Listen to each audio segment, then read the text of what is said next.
Bonjour et bienvenue à toutes et à tous. Aujourd'hui, on explore un enseignement vraiment clé de Trent Shepard. Ça a été partagé au sommet UFN Africa à Windhoek. Oui, tout à fait. L'idée, c'est de se pencher sur 5 mots qui sont un peu comme l'ADN de l'Université des Nations, l'UFN. C'est ça. Et notre objectif, c'est de voir comment ces mots résonnent spécifiquement dans le contexte africain. Exactement. Alors, Jeppard, il utilise une image assez forte, une métaphore maori. Marcher vers l'avenir à reculons. Bah oui, En gros, pour innover sans trahir ses origines, il faut regarder d'où on vient, nos fondations. Et il insiste sur 1978. une année importante, oui. Très importante. C'est la fondation de l'UFN. Le lancement du tout premier DTS, Crossroads, l'école pour ceux qui sont en transition de carrière. Oui. Et aussi le début de Jeunesse en mission, GEM en Namibie. Hmm. Pour lui, c'est pas une coïncidence. Il y voit un alignement presque prophétique avec un focus sur l'Afrique, déjà. Intéressant. Donc notre mission, si on peut dire, c'est de vraiment extraire l'essence de ces 5 mots, voir comment ils peuvent être non seulement compris, mais surtout vécus, appliqués dans les réalités africaines. Voilà, c'est ça l'enjeu. Alors allons-y. Le premier mot, éducation modulaire. Alors ça vient d'une inspiration que Lauren Cunningham a reçue, ressentie comme divine, et puis confirmée par sa rencontre avec le docteur Howard Malmstad. L'idée était assez radicale pour l'époque. Radical comment? Des modules d'apprentissage courts, très intensifs, qu'on peut cumuler, flexibles et, point important, financièrement accessibles. Et ce qui est fou, c'est de voir à quel point c'était visionnaire, non? Ce modèle mis en place il y a plus de 40 ans, ça ressemble beaucoup aux micro-certifications dont tout le monde parle aujourd'hui. Tout à fait, c'était précurseur. Et pour l'Afrique, avec toute sa diversité, ses défis aussi parfois à niveau infrastructure éducative, c'est peut-être une clé énorme ça. Pour un accès plus large, plus adapté, centré sur les compétences pratiques la fois, pas juste les diplômes quoi. Absolument. Une accessibilité, une adaptabilité, c'est potentiellement très puissant. Et ça nous amène logiquement au deuxième mot, au deuxième pilier, université de l'esprit. Université de l'esprit. Oui, là l'idée c'est l'intégration. Une intégration profonde. La rigueur académique et la formation spirituelle, c'est pas séparé. Ça ne fait qu'un. D'accord. Chaque lieu d'apprentissage, chaque salle de classe, c'est aussi une salle de prière, un lieu de rencontre avec Dieu. Chapel donne un exemple, je crois. Ouais. Son mentor. Oui, Dr. Fiver, qui encourageait à la fois, tenez-vous bien, la prière en langue et l'étude de l'hébreu ancien. Ah oui, quand même. Le grand écart, mais intégré. Voilà. Pas d'opposition entre la tête et le cœur, entre la connaissance et l'esprit. Mais comment on fait concrètement? C'est la question que vous soulevez, je pense. Oui, c'est ça. Comment on s'assure que ça reste pas juste un joli concept, cette université de l'esprit? Comment on cultive ça activement dans tous les contextes africains qui sont si riches, si divers spirituellement et éducativement? C'est le défi permanent. Ça demande une vraie intentionnalité de la part de chaque enseignant, chaque responsable, être à l'écoute de l'esprit constamment. Et ça fait le pont avec le troisième mot. Multiplicateur pour l'émission. Multiplicateur pour l'émission. Expliquez-nous.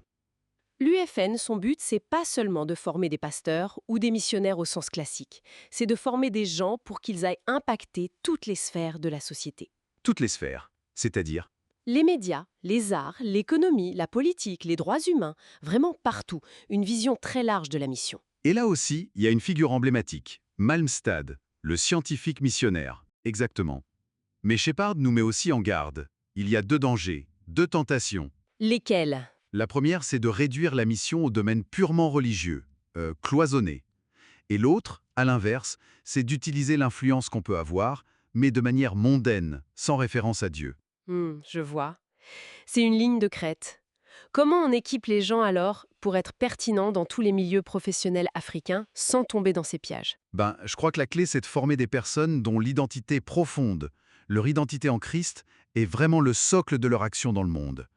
Et cette formation-là, elle prend racine dans le quatrième concept, un terme de Darlene Cunningham cette fois. Ah oui, la communauté d'apprentissage apostolique. C'est ça, Ça remet l'humain, le relationnel au centre. C'est ça.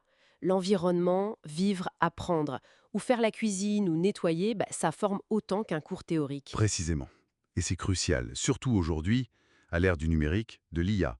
D'ailleurs, Shepard mentionne, un peu en clin d'œil, que l'IA pourrait même générer un podcast de son enseignement. Ah oui, c'est vrai. Signé des temps. Mais la force unique de l'UOFN, selon lui, c'est justement de combiner les outils modernes, oui, mais sans jamais sacrifier cette communauté bien réelle, incarnée.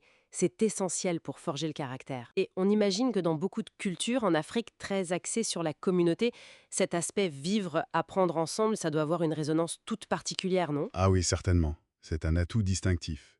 Et ça nous mène au cinquième et dernier mot, celui qui, quelque part, englobe tout. Unité et diversité. Unité et diversité.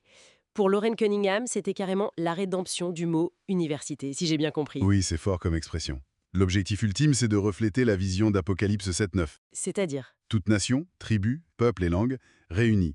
L'UFN a cette capacité assez unique, il faut le dire, de rassembler une diversité incroyable. Et Shepard raconte une anecdote personnelle là-dessus, je crois. Oui, quand il s'est retrouvé minoritaire dans un cours majoritairement coréen. Ça l'a marqué. Ça lui a montré la richesse, la valeur formatrice de cette diversité vécue. Hmm. Et ça fait le lien avec une priorité majeure pour l'Afrique. Exactement. Mettre fin à ce qu'on appelle la pauvreté biblique, le fait de ne pas avoir accès aux écritures dans sa propre langue maternelle, notamment via la traduction orale. C'est un enjeu vital pour le continent africain, avec son immense diversité linguistique. C'est vu comme une frontière missionnaire clé.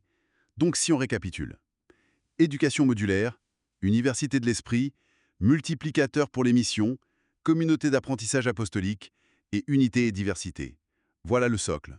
Ce sont les fondations, oui. Et Shepard insiste, l'UOFN peut et doit évoluer, mais elle ne doit jamais être moins que ça. Ces 5 piliers sont non négociables en quelque sorte. C'est ça. Et le rappel de 1978, la Namibie, puis cet accent mis sur l'Afrique comme champ missionnaire prioritaire, notamment pour la traduction, tout ça donne à ces principes une actualité, une urgence même pour l'UOFN sur le continent aujourd'hui.